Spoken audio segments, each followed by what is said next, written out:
Hello Gardner's, स्वागत है आपका अपने YouTube चैनल पे। आशा करता हूँ कि आप सभी लोग अच्छे होंगे। तो आज हम देखने वाले हैं सुंदर से चाफा प्लांट को अपने घर में प्रोपोगेट कैसे करें, इसकी कटिंग कैसे लगाएं। तो बहुत ही आसान इसकी प्रोसेस है, बस कुछ बातें ध्यान में रखनी होगी जिससे आपकी जो कटिंग हो वो अच्छे से ग्रो हो और आपका एक नया प्लांट तैयार हो। तो चलिए शुरू करते हैं वीडियो। और आज हम देखेंगे कि चंपा की कटिंग हम कैसे घर में लगा सकते हैं। तो चंपा की कटिंग लगाना बहुत ही आसान है। आपको क्या करना है, ये हमारा चंपा का प्लांट है और इस चंपा की प्लांट की ये वाली कटिंग हमने सिलेक्ट कर ली है। तो ये वाली कटिंग हम आज आपको लगा कर दिखाएंगे और आप देखिए कितनी आसानी से हमने ये कटिंग को प्रोपोगेट किया है और भी हमने कटिंग्स लगाई हुई है। तो हम चलिए सभी डंडियों को चेक करते हैं कि कौन सी वाली कटिंग हमारे लिए बेहतर है। तो बाद में हमने यही सोचा कि जो ये वाली सिलेक्ट की थी हमने पहली, वही वाली कटिंग बहुत ही अच्छी है। तो कटिंग लेते वक्त ये बात ध्यान में रखिए कि कटिंग की मोटाई ज़्यादा बड़ी भी ना हो या ज़्यादा छोटी भी ना हो, वो थोड़ी सी ब्राउन कलर में हो या थोड़ी सी मैच्योर हो तो वो लगने की ज़्यादा संभावना होती है। तो कटिंग को हमने कटर से काट लेना है। आपके पास कटर हो या कोई दूसरी चीज़ उससे भी आप काट सकते हैं। तो कटर से हमारा कटिंग कट नहीं रहा था, उसकी मोटाई थोड़ी ज़्यादा थी तो हमने आरे की सहायता ली। आप किसी भी कटर की सहायता से कटिंग को काट सकते हैं। अगर ज़्यादा मोटी कटिंग हो तो आप दूसरा आरे या कटर ले सकते हैं। तो कटिंग हमने काट ली है। ये जो सफ़ेद कलर का जो लिक्विड होता है उससे आप टच ना करें और ध्यान रखिए कि उस लिक्विड का आप अपने शरीर पर लगने ना दें, इससे दूर ही रहे।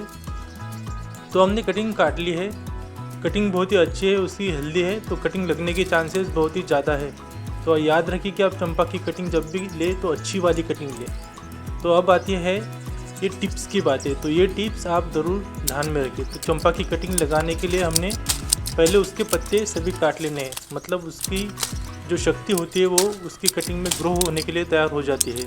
उसकी पत्तों पर उसका ज़्यादा फोकस नहीं रहता और कटिंग अच्छी और ज़्यादा जल्दी प्रोपोगेट हो जाती है और ग्रो हो जाती है।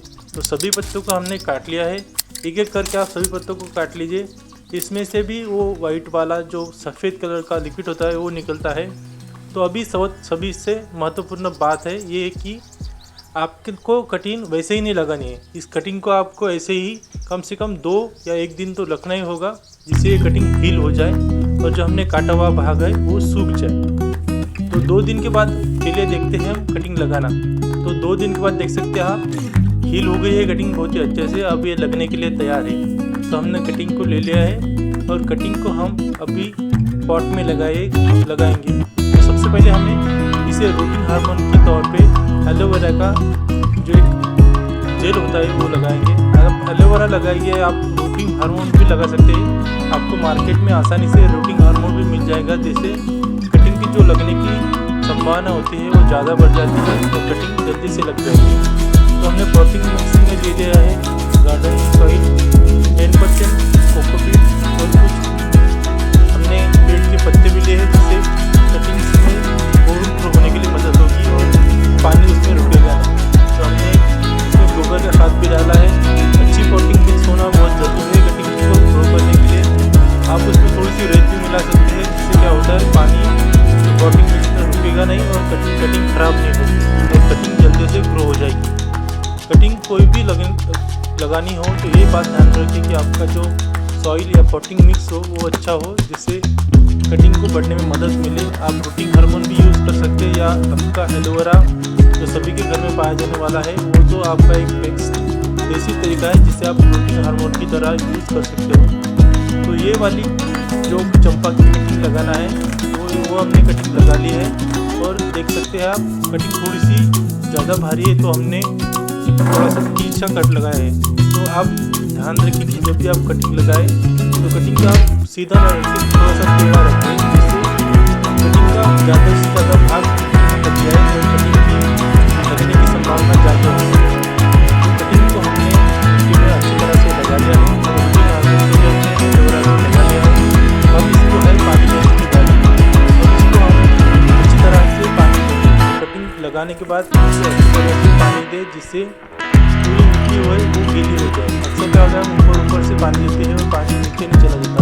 तो हमको थोड़ा देर के बाद कटिंग को पानी देना है, जिससे पूरी मिट्टी गीली हो जाए